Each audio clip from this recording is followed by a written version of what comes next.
नमस्कार, 9 की खबर देख रहे हैं आप और मैं आपके साथ रंजना रावत। पिछले 8 मई को आयोजित बिहार लोक सेवा आयोग की प्रारंभिक परीक्षा का प्रश्न पत्र 46 मिनट पहले ही संगठित गिरोह के सदस्यों के पास पहुंच चुका था। इस बात का खुलासा तब हुआ जब आर्थिक अपराध इकाई की टीम ने जीपीएससी पेपर लीक कांड की जांच के दौरान संगठित गिरोह के 4 सदस्यों को गिरफ्तार किया और गिरफ्तार किए गए सदस्यों के मोबाइल की जांच के दौरान ये बात सामने आई कि 11:14 पर ही वायरल प्रश्न पत्र जो है वो अभियुक्त के मोबाइल में मौजूद था, जबकि परीक्षा 12 बजे से शुरू होनी थी। आर्थिक अपराध इकाई की टीम इस बात का पता लगाने में जुटी है कि आखिरकार गिरोह के सदस्यों के पास वायरल प्रश्न पत्र किस माध्यम से और किसकी ओर से भेजा गया था। देखिए संवाददाता संजय कुमार की ये रिपोर्ट।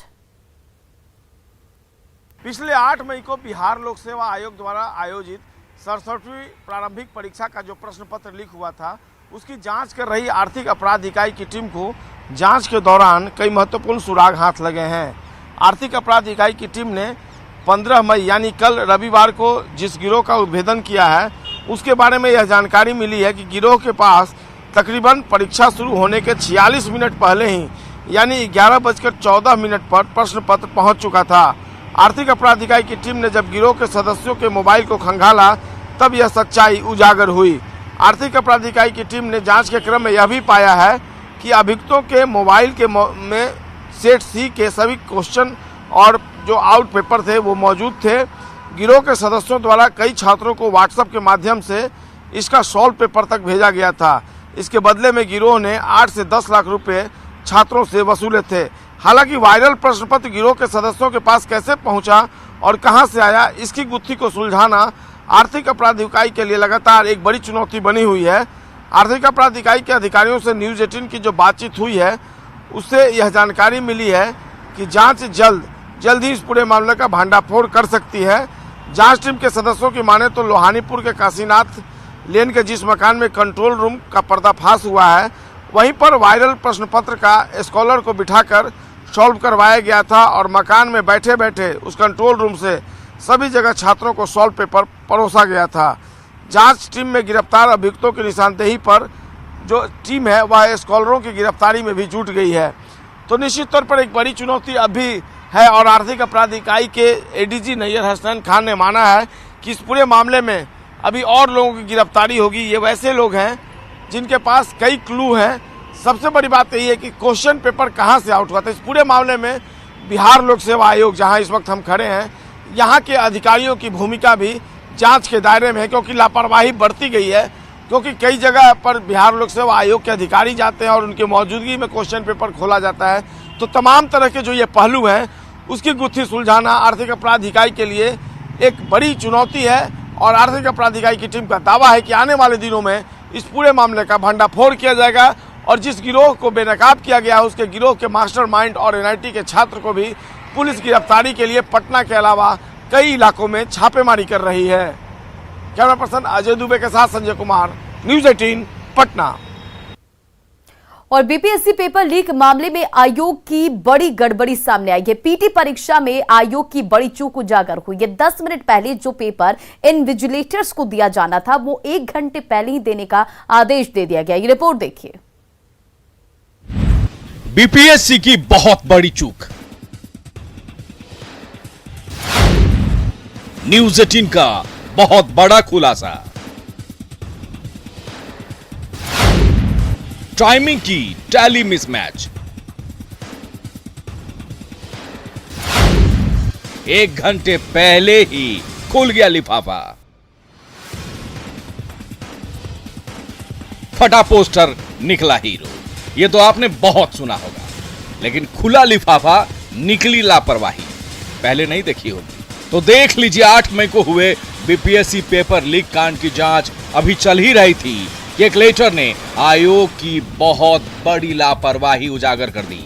आप खुद देख लीजिए, इस लेटर में साफ साफ लिखा है कि प्रश्न पत्र 10:50 पर इन्विजिलेटर्स को दे देना है। अब आप सोच रहे होंगे कि इसमें गड़बड़ क्या है, तो जान लीजिए। दरअसल बीपीएससी की परीक्षा 12 बजे से 2 बजे तक होनी थी। परीक्षा शुरू होने से 10 मिनट पहले पेपर दिया जाता है, लेकिन आयोग ने 1 घंटा 10 मिनट पहले ही पेपर देने का आदेश दे दिया।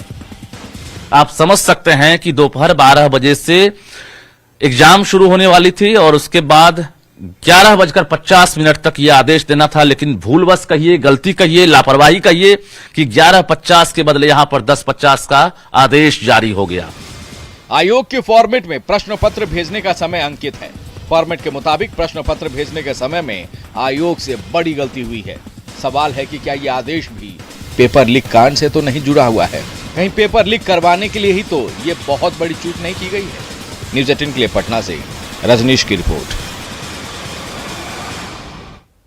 मनरेगा घोटाले से शुरू हुई जांच का दायरा लगातार बढ़ता जा रहा है और अब जांच के दायरे में माइनिंग आवंटन में अनियमित की बात भी सामने आ रही है। तो देखिए, जांच का दायरा बढ़ता जा रहा है और अब इस पूरे मामले में जांच के दायरे में माइनिंग आवंटन में अनियमितता की भी बात सामने आ रही है। इसे लेकर ईडी की ओर से राज्य के 3 जिलों दुमका, पाकुड़ और साहिबगंज के खनन पदाधिकारियों को नोटिस भेजकर ईडी दफ्तर आने को कहा गया है। सभी से आज पूछताछ हो सकती है। ईडी ने जिन अधिकारियों को पूछताछ के लिए बुलाया है उनमें साहिबगंज के डीएमओ विभूति कुमार, दुमका के कृष्ण कुमार किस्कू और पलामू के आनंद कुमार शामिल है। इन सभी से आरोपों को लेकर सवाल करने वाली है और इस दौरान न केवल उनसे पूछताछ की जाएगी बल्कि उनका पूजा सिंघल से लेन देन के कथित कनेक्शन को भी खंगाला जाएगा। आईएएस पूजा सिंघल की रिमांड अवधि आज पूरी हो रही है। विशेष अदालत ने ईडी को 5 दिनों के लिए रिमांड पर लेकर पूछताछ की अनुमति दी थी। पूछताछ के दौरान पूजा सिंघल लगातार तनाव में नजर आ रही हैं और हालांकि मेडिकल टीम लगातार उनके हेल्थ पर नजर बनाए हुए हैं। वहीं इस मामले में गिरफ्तार सीए सुमन की रिमांड अवधि भी आज पूरी हो जाएगी। ऐसे में आज पूजा सिंघल के साथ ही सुमन को भी पेश किया जाएगा कोर्ट में और जिसमें दोनों की रिमांड अवधि बढ़ाने की अपील की जाएगी। दरअसल ईडी के कई सवालों पर पूजा सिंघल के जवाब से मामला जो है वो उलझता हुआ नजर आ रहा है और इसके बावजूद भी ईडी की टीम पूजा सिंघल से पूछताछ कर सीए सुमन कुमार के घर से जब्त करोड़ों रुपए के लिंक को तलाशने में जुटी है। और इसी बीच बड़ी खबर मधेपुरा से, जहां किशोर की गोली मारकर हत्या कर दी गई है। गंगापुर की ये घटना बताई जा रही है। तो ये बड़ी खबर आपको बता रहे हैं मधेपुरा से, जहां एक किशोर की गोली मारकर हत्या कर दी गई है। गंगापुर गांव की ये घटना बताई जा रही है। फिलहाल पुलिस इस पूरे मामले की छानबीन कर रही है। मौके पर पुलिस की टीम मौजूद है और किसने गोली मारी है, ये पूरा मामला क्या है, इसकी तफ्तीश में लगातार पुलिस जो है छानबीन कर रही है। तो बड़ी खबर आपको मधेपुरा से बता रहे हैं।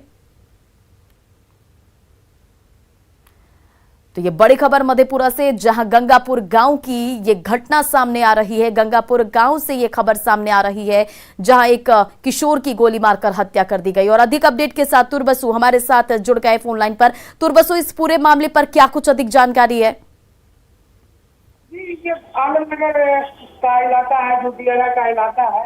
बताया जा रहा है जो बच्चा, जो किशोर है, वो दरवाजे पर सोया हुआ था और देर रात किसी ने उसे गोली मार दी और 4 बजे करीब जो परिवार वाले लोग जगे तो उन लोगों को पता चला और तब जाके पुलिस को सूचना दी गई और मौके पर पुलिस पहुंची हुई है अभी। चलिए, आप इस पूरे मामले पर नजर बनाए रखें तुरबसु। अधिक जानकारी के लिए बहुत बहुत शुक्रिया। बढ़ते बुलेटिन में आगे, और सहरसा में महिला से गैंगरेप का मामला सामने आया। गांव के ही 3 आरोपियों पर गैंगरेप का आरोप लगा है और पीड़ित ने महिला थाने में मामला दर्ज कराकर इंसाफ की गुहार लगाई है।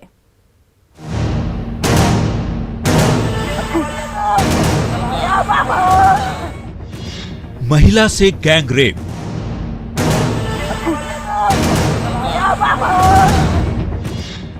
गैंगरेप का वीडियो किया वायरल। गांव के ही 3 युवकों पर आरोप। सहरसा में इंसानियत शर्मसार हुई है, जहां महिला से गैंगरेप का मामला सामने आया है। गांव के ही 3 युवकों पर महिला से हैवानियत का आरोप लगा है। गांव के रंजीत कुमार, चंदन कुमार और राहुल कुमार पर महिला के मुंह पर कपड़ा बांधकर गैंगरेप करने का आरोप है। यही नहीं, आरोपियों ने इस घिनौनी करतूत का वीडियो बनाकर उसे वायरल भी कर दिया। साथ ही दरिंदगी को लेकर किसी को बताने पर इस महिला को जान से मारने की धमकी भी दी गई। 3-4 लड़का मौके में बैठल हमरा जबरदस्ती से घीच के लै गेलै, कपड़ा से मुँह के बंद कए देलकै। हल्ला करे रहिए तो हल्ला नहीं करे देलकै। बलात्कार जे छै से हमरा कए लेलकै। 3 गो लड़का जे छै से बलात्कार करलकै। से फर्स्टे में चंदन, ताहिके बाद राहुल, ताहिके बाद रंजीत। चंदर जे छै से हमरा मुँह के बंद करे छै, बगल में ठाढ़ भेल छै। आ मोबाइल के जे छै से वीडियो बना के दोसर के मोबाइल पर जे छै से भेज दे। पीड़ित महिला ने महिला थाने में आवेदन देकर इंसाफ की गुहार लगाई है। मामला दर्ज होने के बाद पुलिस आरोपियों की गिरफ्तारी के लिए छापेमारी में जुट गई है। गांव को जो है 3 लड़के छुपे हुए बताए जाते हैं, जिनके द्वारा जो है उस महिला के साथ जो है दुष्कर्म करने एवं उसका वीडियो बनाकर वायरल करने की बात बताती है। अभियुक्तों की गिरफ्तारी के लिए बिहरा थाना अध्यक्ष के सहयोग के साथ जो है कार्रवाई की जाए। गैंगरेप की इस घटना से पुलिस प्रशासन की भूमिका पर सवाल खड़े हो रहे हैं। हालांकि प्रशासन ने जल्द ही तीनों आरोपियों को सलाखों के पीछे पहुंचाने का दावा किया है। न्यूज़ 18 के लिए सहरसा से कुमार अनुभव की रिपोर्ट। और सहरसा में पचगछिया स्टेशन खादीपुर बाजार के मछली हाट में के पास एक व्यक्ति की गोली मारकर उसे जख्मी कर दिया गया। आनन फानन में स्थानीय लोगों ने गंभीर हालत में युवक को अस्पताल में भर्ती कराया। जानकारी जो निकलकर सामने आ रही है उसके मुताबिक मछली हाट में 2 युवकों के बीच विवाद हुआ और एक ने दूसरे को गोली मारकर जख्मी कर दिया। फिलहाल इस पूरे मामले पर पुलिस जांच कर रही है। और नवादा से बड़ी खबर, जहां डीजे बजाने के विवाद हुआ लेकर और दुल्हन समेत 4 की पिटाई कर दी गई। तो ये बड़ी खबर आपको नवादा से बता रहे हैं, जहां डीजे बजाने को लेकर विवाद हुआ और दुल्हन समेत 4 की पिटाई कर दी गई। शादी से पहले डीजे बजाने को लेकर विवाद हुआ है, ये जो जानकारी निकलकर सामने आ रही है। और सिरदला के पचम्बा गांव की ये घटना बताई जा रही है। राधे चौधरी के घर पर शादी थी और गांव के ही 3 लोगों पर आरोप लगा है मारपीट का। पुलिस ने 3 लोगों को हिरासत में लिया है। रामबालक चौहान, उमेश चौहान पर आरोप लगा है। कमलेश चौहान ने के भी मारपीट की है। वो आदमी बोला, सर हमको कट्ठा जमीन बेच के अपने शादी कर रहे हैं भैया, हमारे पास गरीब आदमी पे हम नहीं बजाएंगे। वो कहा नहीं बजाएगा तो भाई गाली गलौज करने लगा, कहीं लाओ 10,000 रुपया। इसी क्रम में सर लड़की समेत 4 व्यक्ति को जो है घायल कर दिया। लखीसराय के वीरूपुर थाना क्षेत्र के हुरुहर नदी के किनारे अवैध तरीके से मिट्टी का खनन हो रहा है और खनन के कारण नदी किनारे बड़े बड़े गड्ढे बन गए हैं, जो नदी में पानी बढ़ने पर बड़ी अनहोनी को आमंत्रित कर रहा है। दिन के उजाले में लगातार हुरुहर नदी के अवैध मिट्टी का खनन जारी है, लेकिन पुलिस और खनन विभाग को इसकी भनक नहीं है। तस्वीरों में देखिए कि किस तरह से जेसीबी मशीन के सहारे नदी के किनारों से मिट्टी की कटाई हो रही है और ट्रैक्टर पर लोड किया जा रहा है और उसी मिट्टी से नदी के कुछ ही दूरी पर सड़क का निर्माण भी करवाया जा रहा है। आपको बताते चले कि ये इलाका बाढ़ग्रस्त है और हर साल बाढ़ की त्रासदी इन इलाके के लोगों को झेलनी पड़ती है। बावजूद इसके माफियाओं के द्वारा नदी किनारे से अवैध मिट्टी का खनन जो है वो जारी है और प्रशासन इस पर मौन है। हाँ, आज सुबह आप ये लोग पत्रकार के माध्यम से एक सूचना मिली कि एजनी घाट में कहीं पे नदी का कटाव किया जा रहा है। नदी का एरिया में से मिट्टी निकाल के उसको अन्य काम में यूज़ किया जा रहा है। और इसके बाद ये भी सूचना मिल रही है कि ये नरेगा की योजना के बारे में था। तो इसी संदर्भ में मैंने प्रोग्राम ऑफिसर से बात की तो पता चला कि नरेगा में ऐसी कोई योजना अभी है नहीं। और गढ़वा में इस साल भीषण गर्मी पड़ रही है, वहीं पारा भी 44 डिग्री के नीचे नहीं जा रहा है और ऐसे में पानी के सारे स्रोत, चाहे वो हैंडपंप हो या नदी हो या फिर नाला, सभी सूखने की कगार पर आ गए हैं। रंगा प्रखंड के आदिम जनजाति बहुल सिंजो गांव में पेयजल का गंभीर संकट उत्पन्न हो गया है। यहाँ के लोग केवल एक हैंडपंप के भरोसे हैं। वहीं इस पर अधिक भार पड़ने से चापाकल के भी सूखने की आशंका जताई जा रही है। सरकार की ओर से जल नल योजना चलाई जा रही है, लेकिन लोगों तक उसका लाभ नहीं पहुंच पा रहा है। बहुत पानी की दिक्कत है सर। गर्मी में है, नाला है, अगर कुआं भी खोदाता है तो बंजर पखल पड़ जाता है। पानी की बहुत समस्या है। शायद संजोग में कहीं कुआं मिलता है तो उसी से सब झुंड के झुंड बोझा करके सब आदमी पानी पीते हैं। पानी की बहुत ज़्यादा दिक्कत है गर्मी के दिन में। हाँ, गर्मी के दिन में बहुत परेशानी है। बहुत परेशानी है। इस गांव में कितना देखने से आबादी कितना हुआ है? आबादी लगभग सर 400 से ऊपर कुछ होंगे। और मधुबनी का सौराठ सभा गाछी मिथिला की सांस्कृतिक धरोहर के रूप में काफी प्रसिद्ध है और इसके अलावा बरगद और पीपल के सैकड़ों साल पुराने पेड़ों की हरियाली और सभा गाछी के परिसर में बने ऐतिहासिक कुआं की खूबसूरती भी सौराठ सभा गाछी को अलग पहचान देती है। हालांकि सही देखरेख नहीं होने से कुछ साल पहले तक मिथिला की इस सांस्कृतिक धरोहर की सुंदरता फीकी पड़ने लगी थी। ऐतिहासिक कुएं में पानी की जगह जंगल झाड़ उग गए और वहीं जल स्रोत भी सूख जाने के चलते बरगद और पीपल के पेड़ों की हरियाली भी गायब होने लगी थी। ऐसे में करीब 2 साल पहले कुछ स्थानीय युवाओं और ग्रामीणों ने सामूहिक और सकारात्मक प्रयासों से सौराठ सभा गाछी की सुंदरता को सहेजने का काम शुरू किया है, जिसका पॉजिटिव असर जमीन पर देखने को मिल रहा है। मधुबनी के सौराठ सभा गाछी से हमारे संवाददाता अमित रंजन की रिपोर्ट देखिए। ग्रामीण इलाकों में जल स्तर को बचाए रखने के लिए कुओं का सौंदर्यीकरण और जीर्णोद्धार बहुत ज़रूरी है और इसका असर यहाँ मधुबनी ज़िले में कई इलाकों में देखा जा रहा है। अभी मैं यहाँ मधुबनी का जो ऐतिहासिक जगह है सौराठ सभा गाछी, वहाँ उस इलाके में हूँ। ये इलाका पूरे विश्व में प्रसिद्ध है और ख़ास करके जो इस इलाके में बताया जाता है कि जो मैथिल जो हैं उनका देश विदेश में कहीं भी हों, उनकी जो शादी ब्याह होती है वो यहाँ सौराठ सभा गाछी से उनका कहीं ना कहीं जुड़ाव होता ही है, क्योंकि पिछले 1000 साल से जो इस इलाके में जहाँ कहीं भी जो शादी हुई, भले वो विदेश में हो कहीं भी हो, लेकिन यहाँ जो पंजी है सौराठ सभा गाछी में उनका रिकॉर्ड इस जगह पे ज़रूर होता है और ये सभा गाछी इस मायने में ऐतिहासिक माना जाता है।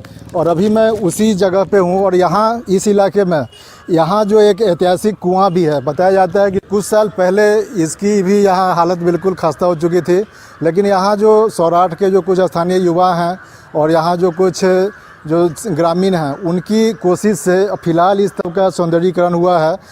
आप लोगों के प्रयास से देख रहे हैं कि यहाँ ये कुआं इस गर्मी में भी काफ़ी यहाँ पर पानी है और काफ़ी खूबसूरत भी लग रहा है। कैसे आप लोग जैसे क्या किए और कैसे ये सब, क्योंकि ये मृत प्राय हो चुका था। 2-3 चीज़ों पे हम लोगों को फोकस, जब सांस्कृतिक धरोहर की जब हम बात करते हैं, संरक्षण की बात करते हैं, तो 2-3 चीज़ हम लोग फोकस किए कि यहाँ पे सबसे ज़्यादा जो संरक्षित करने की बात है तो उसमें कुआं था। यहाँ जो पेड़ हैं, चूँकि वातावरण के लिए पेड़ भी बहुत ज़्यादा ज़रूरी है और बरगद और पीपल का पेड़ आजकल कोई लगाता नहीं क्योंकि बहुत ज़्यादा जगह लेती है, तो दोनों चीज़ के संरक्षण की दिशा में हम लोग, चूँकि कुआं भी आजकल कोई खुदाता नहीं है तो इसकी संरक्षण करना जरूरी है। अमित रंजन, न्यूज़ 18 मधुबनी। भारत नेपाल सीमा पर वाल्मीकि नगर में स्थित त्रिवेणी संगम पर पूर्णिमा के मौके पर गंडकी महाआरती का आयोजन किया गया। महाआरती में साधु संतों के साथ बड़ी संख्या में धार्मिक श्रद्धालुओं ने भाग लिया। स्वरांजलि सेवा संस्थान की ओर से आयोजित महाआरती में दोनों देशों से पहुंचे लोगों ने अमन और चैन की दुआ मांगी। भक्तों की पीड़ा तो दुख संकट से हम सब हारे, क्षमा करो अपराध हमारे, पावन माँ बेटे गंडकी माता। माघ मास में लगता मेला, जिसका सुख अनुपम अलबेला, नारायण। वैशाख पूर्णिमा के अवसर पर बेगूसराय के सिमरिया, झमटिया और दूसरे गंगा घाटों पर श्रद्धालुओं की भारी भीड़ देखी जा रही है। आज के दिन स्नान दान का बहुत ही अधिक महत्व है और दूर दूर से श्रद्धालु गंगा स्नान करने पहुंच रहे हैं और गंगा में स्नान के बाद पूजा अर्चना भी कर रहे हैं। तस्वीरें आपके सामने। वैशाख का पूर्णिमा है, बहुत धूमधाम के साथ मेला होने के लिए जा रहा है। बहुत बहुत दूर के आदमी आते हैं, दरभंगा, जयनगर, मधुबनी, सब जगह के आदमी आ रहे हैं नहाने के लिए। और फिलहाल इस बुलेटिन में इतना ही। बने रहे आप न्यूज़ 18 बिहार झारखंड के साथ।